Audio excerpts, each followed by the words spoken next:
Hey you all, and good morning. Carpetbagger here, coming to you live from the south. More specifically, we are in Lexington, Kentucky, although we will be leaving here in just a moment. But before we left town, I wanted to check on one more roadside attraction.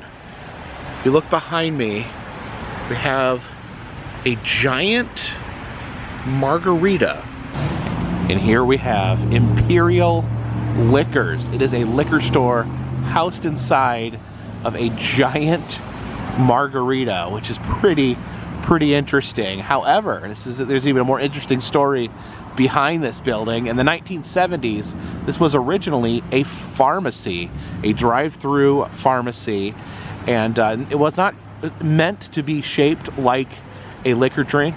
It was actually meant to be a giant mortar and pestle, which is the bowl and stick that you use to grind up things in a pharmacy, to grind things into a powder.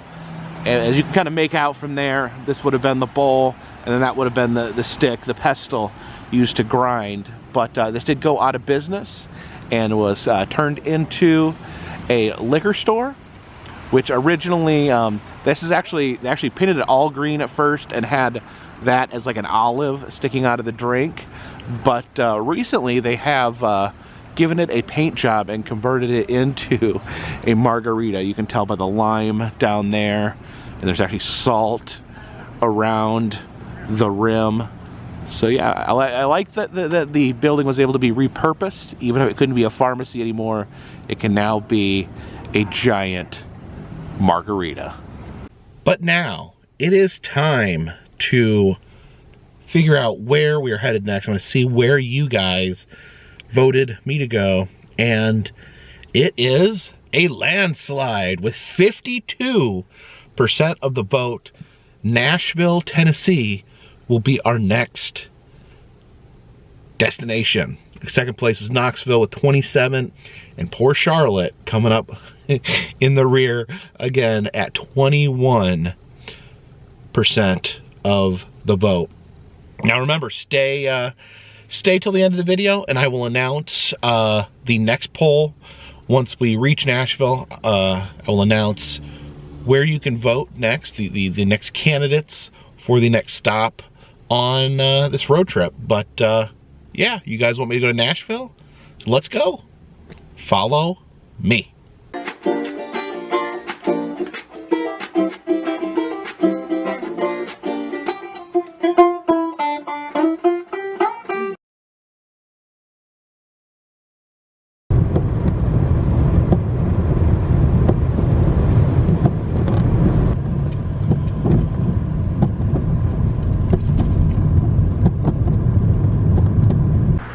We've stopped off here right outside of Bloomfield, Kentucky to see a relatively new roadside attraction. It was erected in 2020.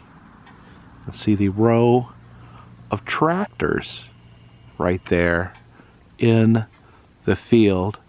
Very reminiscent of the Cadillac Ranch and the other vehicle ranches that can be found around the country.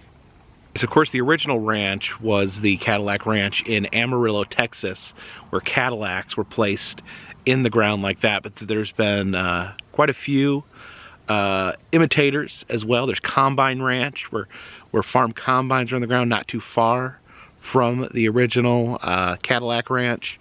You have Slug Bug Ranch in Conway, Texas, which is the VW Bugs in the ground. There was an RV ranch in Florida. Unfortunately, that was the city made them take it down. And of course, the lawnmower ranch at Hillbilly Gardens in Calvert City, Kentucky. Yeah, you can see the tractors there, lined up by size, starting with a very small tractor. You can see them slowly getting bigger with the largest tractors there in the back.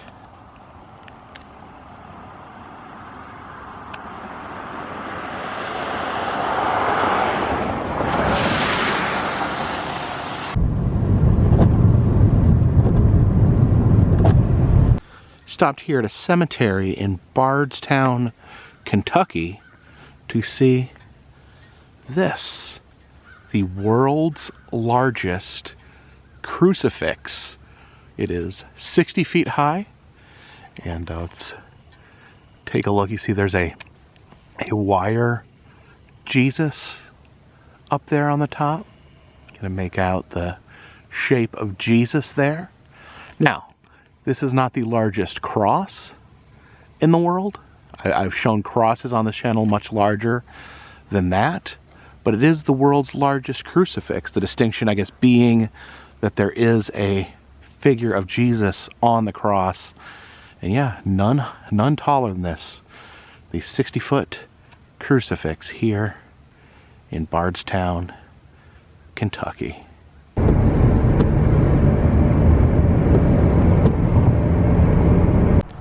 We've stopped off here in Mumfordville, Kentucky to see this. It is the Kentucky Stonehenge.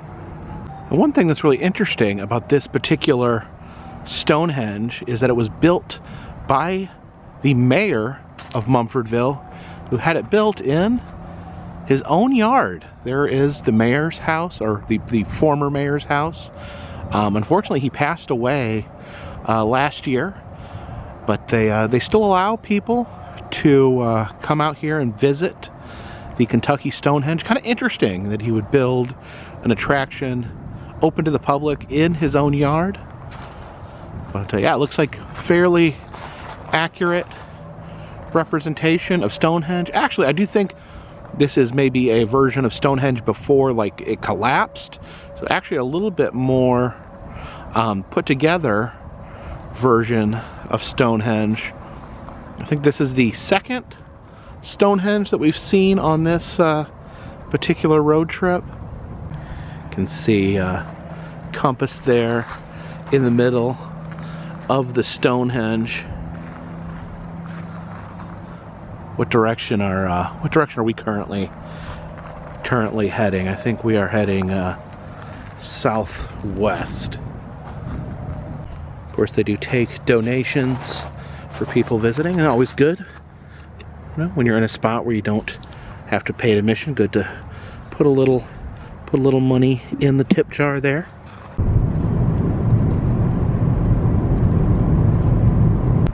And we've stopped off here in Cave City, Kentucky, kind of an old school tourist town from years past. And I did want to check on Guntown Mountain. I know I get questions about this sometimes, whether or not they are open or not. So they would normally be closed this time of year anyways. So I don't know. I've heard talks of sales. It's changed hands a few times, but let's take a peek inside and see. Well, we can't go inside, but we can at least peek through the window here. And yeah, it looks pretty bare in here. There's not really any inventory or anything set up here in the gift shop. So I guess status uncertain. I don't know if there are plans to reopen it this spring or not. Although it does look like someone left a pie on the counter there. Delicious pie just sitting there waiting to be eaten. And of course, up there on the hill you have that beautiful haunted hotel. Kind of a classic haunted house there. Absolutely love the exterior there. Reminds me of old school dark rides with the eyes peering out. And then in the window there you have Charmin Charles, a little piano playing skeleton there. Now I do want to be clear, it was open last year in 2022. They did have a season, so it is possible that it will be reopening in the spring. Possible they just cleaned out the lobby for now, but definitely I'll keep an eye, see if Guntown Mountain will be opening again this year. You can see the chairlift there, the old chairlift that would take you up to the top of the mountain, where there actually is an Old West town up there. Though the chairlift's been closed for a very long time now, maybe close to 10 years at this point. And I don't know if that will ever run again. And across the way there, you can see one of the dinosaurs peeking out there from the woods from Dinosaur World. Now this is Treasure Trove Park over here. This is a attraction I've not had a chance to visit yet, but it actually looks like it's expanded somewhat since the last time I came by here. This is an exhibit created by the individual by the name of Kentucky Anna Jones. It says there, calls himself the Extreme Treasure Hunter, and has this museum. All these different buildings are little different museums. They have American Indian, Asian, the Beatles, Vikings, Egyptians. So I guess those are a bunch of objects, artifacts in those buildings. Out front, we got this giant Sasquatch carving. And here, there, apparently they have a Holocaust exhibit in there as well.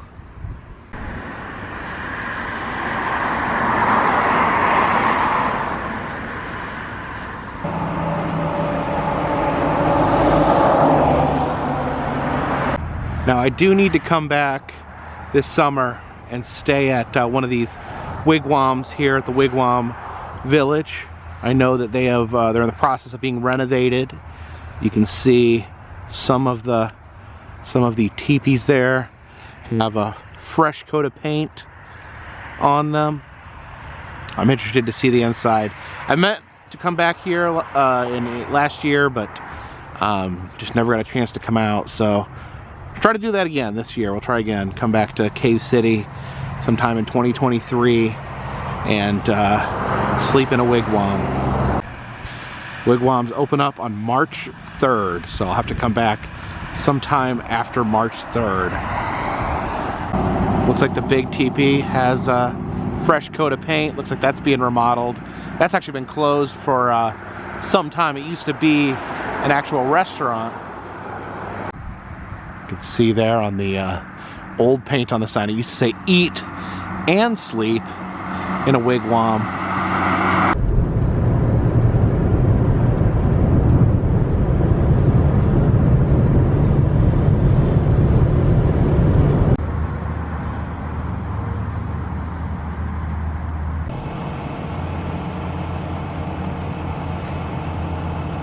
And we are in Bowling Green, Kentucky, and we've stopped here at the National Corvette Museum, and I have never been here before. As you've probably noticed watching my videos, especially regarding the car problems I've had over the past trip, I know nothing about cars. I don't know what makes a good car, what makes a bad car. I drive cars a lot. I just I don't know much, especially about, like, you know, sports cars, expensive cars, fancy cars. I'm not that knowledgeable, so I really kind of put off visiting here. But one thing that I was interested in was in 2014, a sinkhole opened up underneath this museum and swallowed 8 incredibly expensive, rare, some of the rarest Corvettes in the world, swallowed them in to the sinkhole. And it's my understanding that the museum actually has an exhibit about that sinkhole. So I figured that would be pretty interesting, and maybe you guys can help me fill in some of the blanks when it comes to the cars.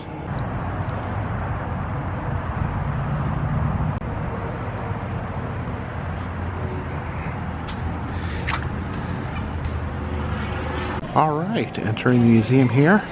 We have quite a few cars, which is in no way a surprise. Above the men's room there, they have the car with a license plate that says men. Oh no, apparently in March, Batman's showing up. All the good stuff starts in March, I think. And here we see Harley Earl, the inventor of the Corvette. And from here we kind of get an inside peek at the Corvette. You can see the Corvette with its skin on that side, and then you can see the bones and intestines of the Corvette from this side. Spooky. This display shows how automobiles are designed, how they make like these small prototypes. I guess they have a foam base covered in clay. This is the Firebird. This was a car also created by Harley Earl. I do like this. I like how it looks like a spaceship. This is the 1946 Stout, the first car made of fiberglass. Of course, they incorporate a lot of fiberglass in cars now. Originally, they made them out of steel. They thought that would make them more durable and better at accidents, but the truth is, when a car hits a steel car, all the energy goes into the soft, meaty human in the middle. But now they make cars out of fiberglass, basically design them to explode on impact and absorb most of the force. This is the 1947 Roadster. Apparently, this was one of the first sports cars, and says that they would actually, would race these as a hobby.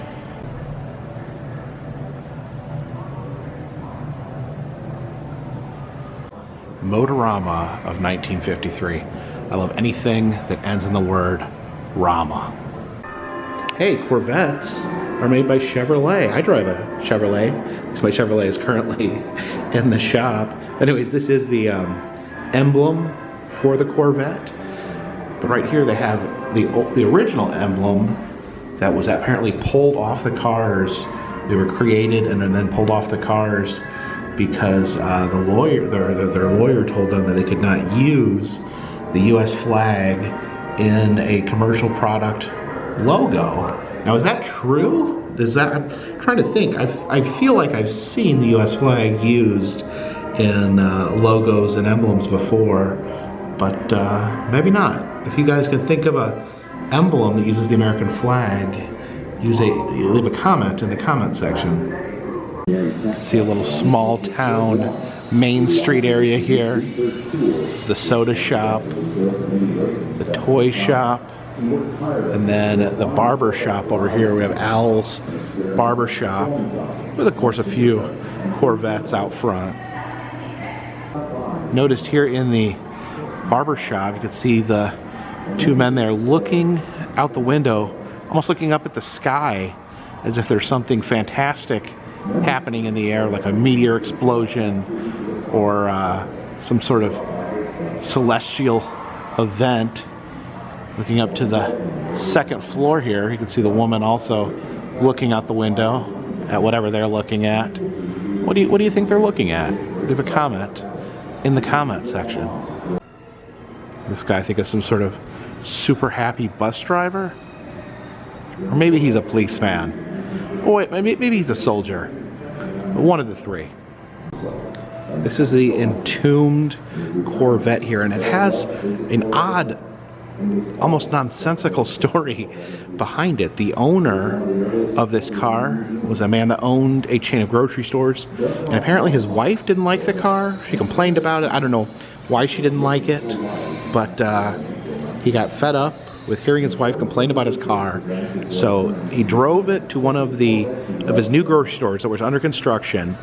He had the builders of the grocery store build a tomb for the Corvette, so it was completely entombed with 4 brick walls inside the grocery store until after the gentleman died. Then when new owners bought the grocery store, they wanted the car removed. I don't know what it was bothering, but I guess maybe they needed the space.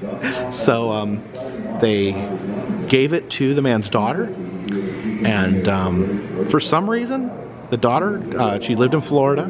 She took the Corvette to her home, and she had a part of the wall removed and had the car driven into her living room and sealed it into her living room for, I don't even know why. The family just likes encasing cars inside of buildings. It's an interesting story. It just doesn't really make a lot of sense.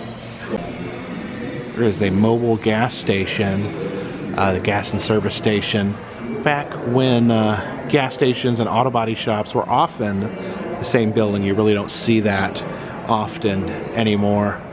You can see the worker there filling up the Corvette with some gas, and then they got these other Corvettes in the garage being worked on. Makes me think about my car, which is sitting in Columbus not being worked on, but in about 3 weeks time they will have the time to start working on it for another 3 to 4 weeks. Man, it's gonna be a long time before I get my car back. Here is a Corvette assembly plant. You can see them putting the top shell of the car onto the car's belly. And here we have a Chevrolet dealership, much like the Chevrolet dealership where my car is currently located. Okay, this is reminding me a lot of my Chevy. It is currently broken down. You can see the accounting lady over there. It's an old-timey candy machine in the lobby.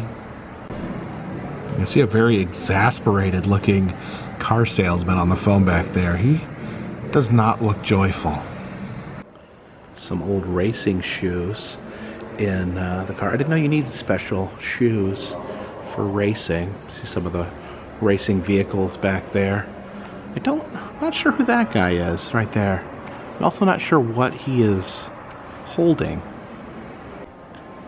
Car here says Big 3 Minuteman.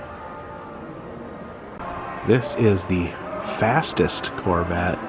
It's a highly modified version that actually competed on the Bonneville Salt Flats, where they test land speed records. So yeah, this actually competed as one of the fastest vehicles around. I must say, I do like this design. This has almost a futuristic, or retro futuristic look to it. This is the 1961 Mako Shark. I do think it's really cool how it rotates. It does look a little bit like a shark.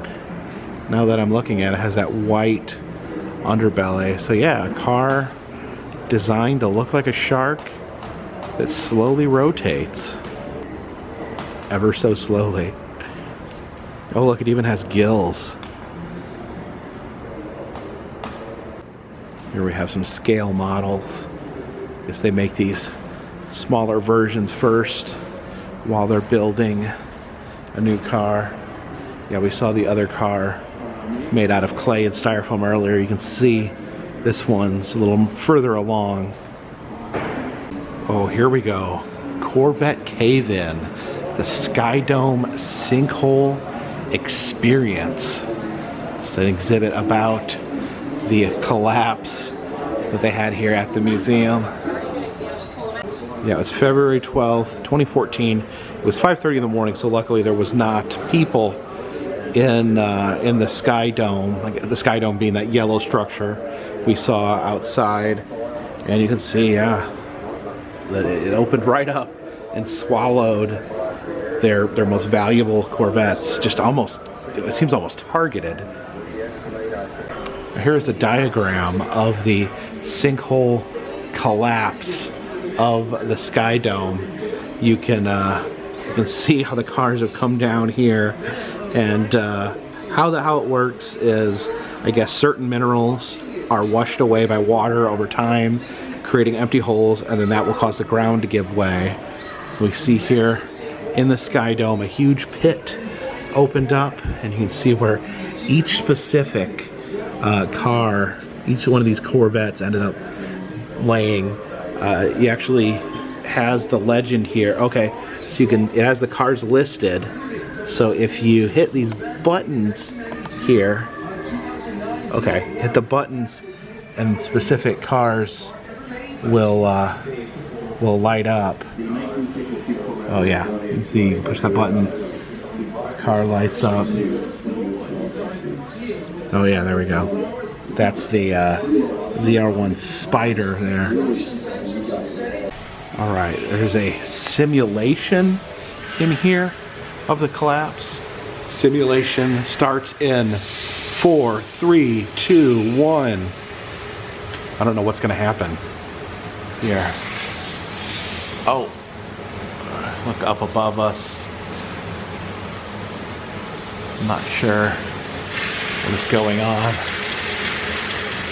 Oh, there.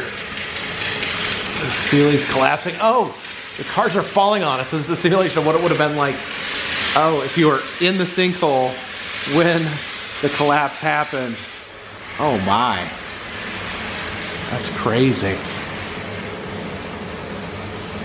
And now we enter into the Sky Dome. Again, this was the interesting yellow structure I showed outside. You can look up at the windows there. This is the area where the sinkhole occurred. And they actually have it roped off where you can see where the sinkhole occurred. All this area in red tape collapsed. So yeah, it's pretty sizable sinkhole here.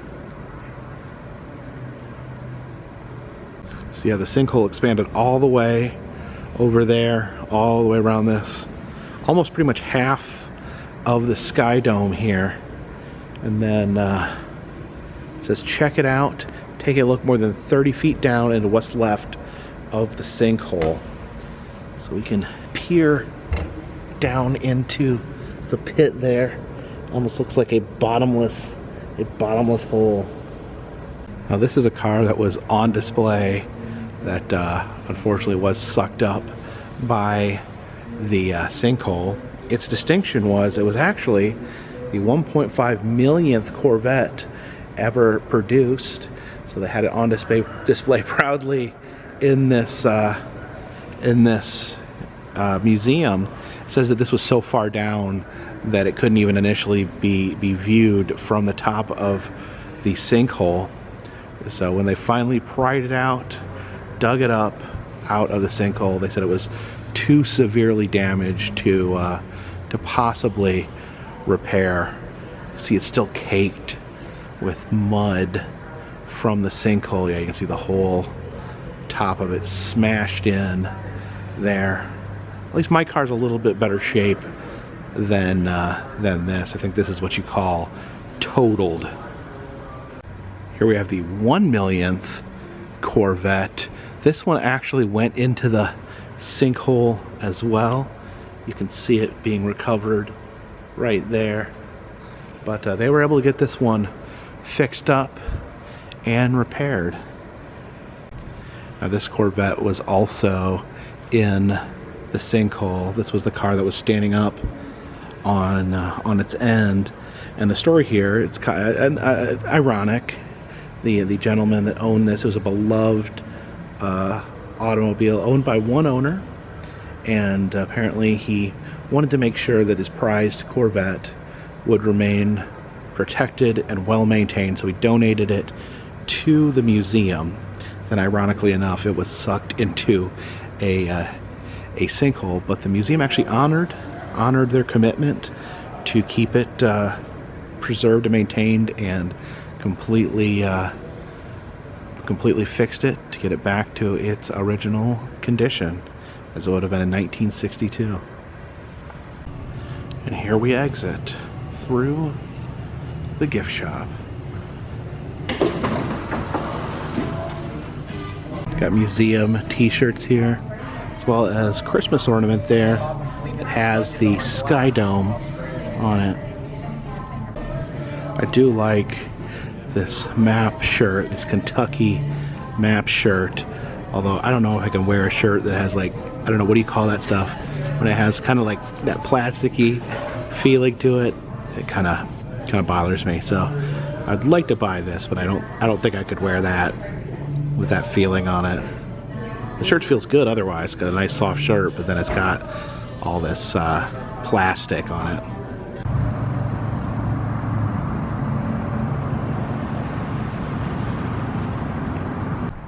And on your way out, you can check your tire pressure here next to the Michelin Man.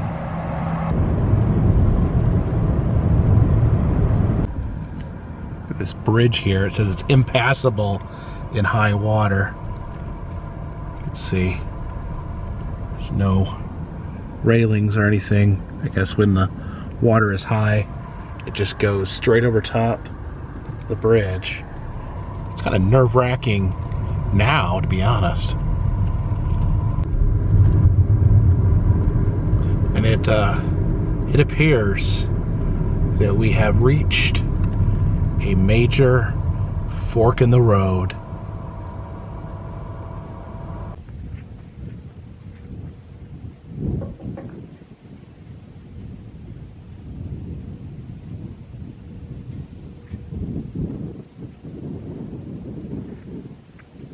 But seriously, which way should I go? There or there? And after much consternation, I decided to go in this direction. Stopped at this historical marker here, Captain Thomas F. Mantell Jr. And he was a member of the Kentucky Air National Guard. And this talks about his death here. And what happened was Mantell was directed by Flight Tower at Godman Field to pursue an unidentified flying object, a UFO. It says while in the pursuit of the object, he died in a plane crash near this site. So he was chasing a UFO, an unidentified flying object, and ended up crashing right by here. It's pretty crazy. It says they never figured out what he was chasing. So absolutely an unidentified flying object. So a UFO casualty, a man killed by a UFO. You have this mural here celebrating the town's history. And this section of the mural is very interesting. As you see, the people are gathered in the middle of the town of Franklin, Kentucky. And there's a bunch of mules here. Also, amongst the mules, there is two clowns with a wheelbarrow full of mule turds. And this sign explains this is a Mule Day afternoon. It says Mule Day in Franklin was so popular before World War II that it attracted a movie star.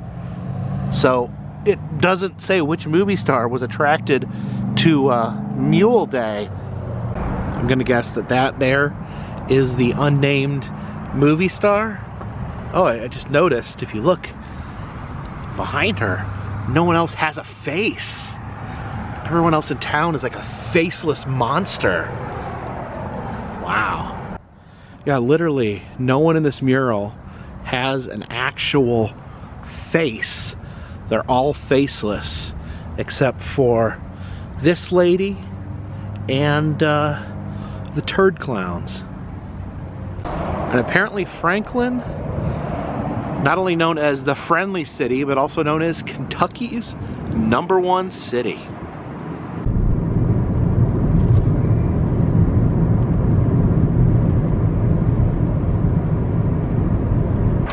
Now, I want to debut a new segment on this channel. I think often, you know, when you're traveling the open road, the long, lonesome road, sometimes it can be a challenge to find something to eat. You know, some restaurants close early, even fast food restaurants are closing earlier now. So sometimes you really find yourself having to be creative and resourceful when it comes to getting dinner. So one thing I wanted to try here on this channel, and this is going to be part of a new series. I'll be doing this every so often here during road trips. Is I wanted to show you how to construct a gas station dinner. So we're going to head here into the gas station, and I'm going to put together a meal from the things that I find in this gas station. So I do want to try all different gas stations, maybe see what gas stations have the best gas station dinners. But today we're going to start with Flying J.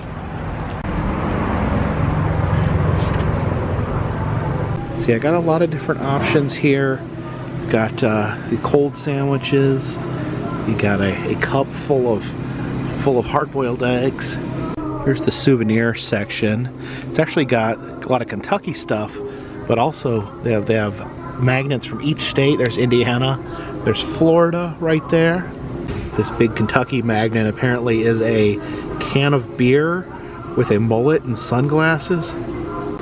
Now Jen collects these little pigs, these little pink pigs that have the I love and different states on their belly. This is a bear, not a pig. I tried to find her a pig from each state, but here in Kentucky they don't have a pig. It looks like he's been replaced by a horse. You can see actually is the pink color of a pig. Little horse there. Also, me and Jen are both big fans of snow globes. They have the little jockey there, but I think this is a cool snow globe here. It is a horse standing up that has a little "Welcome to Kentucky" globe in its belly. Oh, that's a top-notch souvenir right there.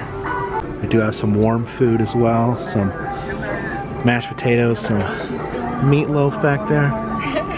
Always like to look for local sodas in these gas stations. Looks like they have Big Red, which is a soda found in Texas and Indiana, apparently Kentucky as well. And then Big Blue, and then this is a very specific to Kentucky drink, a late one. Of course, the gas station rotating hot dog, always a classic. They've got a buttermilk ranch chicken hot dog, which is very interesting. Unfortunately, it looks like they are sold out of those. There's the bun warmer in there. The bun's individually wrapped. They're little plastic wraps. So it is time for our gas station dinner here at the Flying J. I have constructed an entire meal from gas station foods. I spent, I think it was $18 for all the food items that I purchased. I ended up going with, to start out slow, going with the hot dog here. They had some hot food at this gas station. It looked a little crusty. I think I may have to delve into gas station hot food at some point, but I don't know, it just looked a wee bit unappetizing, so I had to stick with the hot dog. A hot dog always looks appetizing, and these are larger hot dogs, kind of a thicker hot dog here. The buns are, the way they heat up, the bun feels a little stale, but let's give it a try.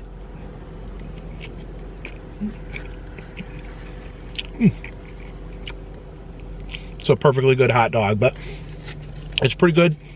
Pretty hard to mess up a hot dog. So I think that's usually your safest bet when eating at a gas station, is going with the hot dog. I really wanted to try the chicken ranch hot dog, but sadly they were sold out. Maybe I can find one in the future. Of course, we got to get our fruits and vegetables in. I bought this fruit here. It looks like little tiny oranges. It's like maybe mandarin oranges. Very tasty. Delicious tiny oranges. So I had my fruits. Now it's time for my vegetables. These are one of my go-tos with gas station. These Snap pickles. They're usually like really crispy. They have a good flavor to them. These are, I've not tried this flavor before. These are Sassy Bites. Let's see what the Sassy Bites taste like compared to the original Snap pickles. Well, these ones are looking like maybe they're not as crisp, but very good, very sassy. It does have a little bit of zing to it. So yeah, I would definitely recommend these Sassy Bites. All the Snap products are good, but I do particularly like these Sassy Bites. So I got two different sodas here. I got a late one. This is a very localized Kentucky drink, established 1926. Let's pop this open. See what this tastes like here. Oh, it's ALE81, but it says right there, a late one is how it's pronounced.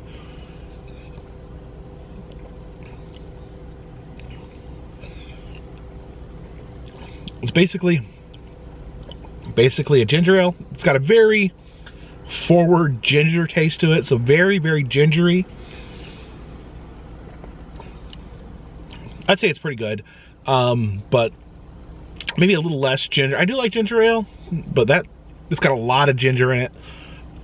Not my favorite ginger ale, but it's decent. But I also wanted to try this. This is Mountain Dew Pitch Black. And actually, in the upcoming Royal Rumble, my favorite wrestler, Bray Wyatt, is going to be having a Mountain Dew Pitch Black match against LA Knight. So I don't know, no one knows what the match involves, but it is sponsored by Mountain Dew Pitch Black. So let's see if this is worthy of Bray Wyatt. Let's try this. Mountain Dew Pitch Black.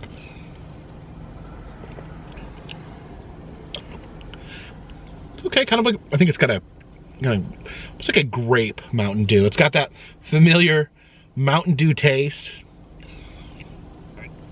I don't know what that Mountain Dew taste is, but you can always have that, no matter what flavor they infuse it, you can still taste the Mountain Dew in there. But yeah, I'd say it's a great Mountain Dew. Grape. I'm looking at it with black. Yeah, it's not pitch black. It's actually a very dark purple.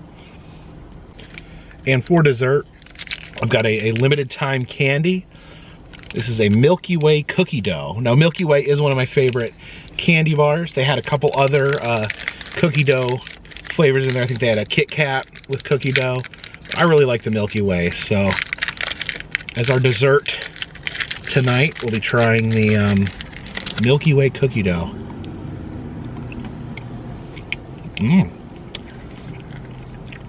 That's pretty good. It's got that caramel.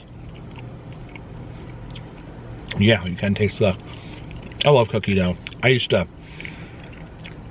My mom would make cookies. I'd sneak in there every opportunity I got and eat the raw cookie dough. I remember one time she had a phone call and she was sitting on the phone talking, and I was just in the kitchen just gobbling raw cookie dough. It was my literal favorite thing in the entire world. But thank you guys so much. I do want to do more of these gas station dinners, so I'd like some suggestions. If you guys make recommendations. Is there certain gas stations that I should check out? Is there certain gas station food items that I should consider eating? So yeah, we'll try to make this a regular segment here on this channel. Just let me know if you guys enjoy it, seeing different gas station foods. Oh, and I did buy that snow globe horse there. And remember, folks, do not leave snow globes in your car when it's freezing out. I've made that mistake. Rosebud.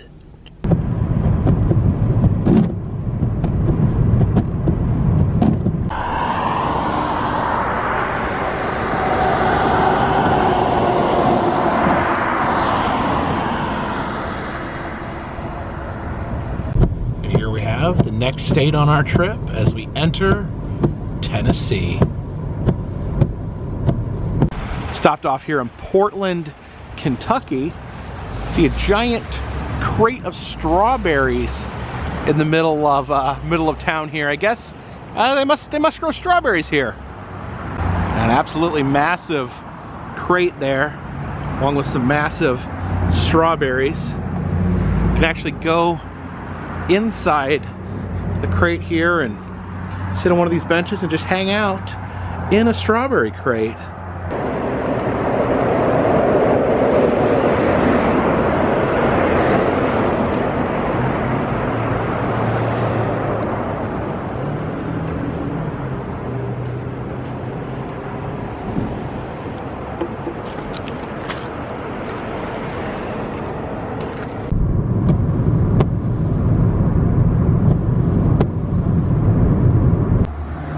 Sad Sam's fireworks.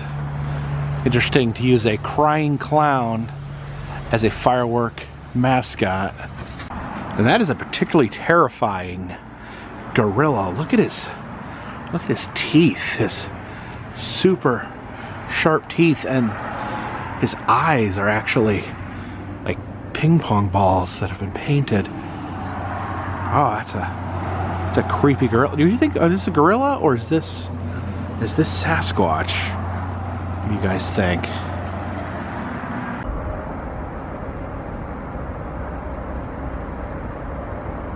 And as we grow near to the city of Nashville, it is time to reveal the next poll.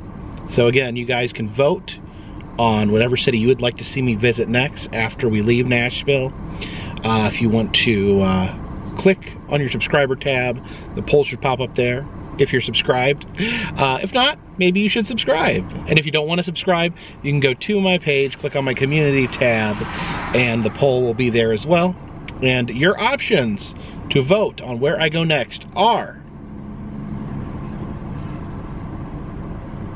Birmingham, Alabama, Atlanta, Georgia, and Asheville, North Carolina. So you pick one of those, whichever one gets the most votes, I will go to tomorrow. I'll be waking up and we'll be spending some time in Nashville, Tennessee. And then the following morning I will wake up, I will look at my phone, and whichever city is ranks the highest, that's the next city that I will go to. So thank you guys so much. This journey, you know, we got off to a rough start, but we're having some fun here, seeing some cool things along the way. If you'd like to help support the channel, consider donating to Patreon. $3 or more will get you a postcard once a month from me. Also selling enamel pins in the Etsy shop, including the Kawaii Carpetbagger Fiji Merman pin. And all that helps keep this Corvette out of the sinkhole, this boat on the water, and this dirigible in the air. Till tomorrow morning, this one's in the bag.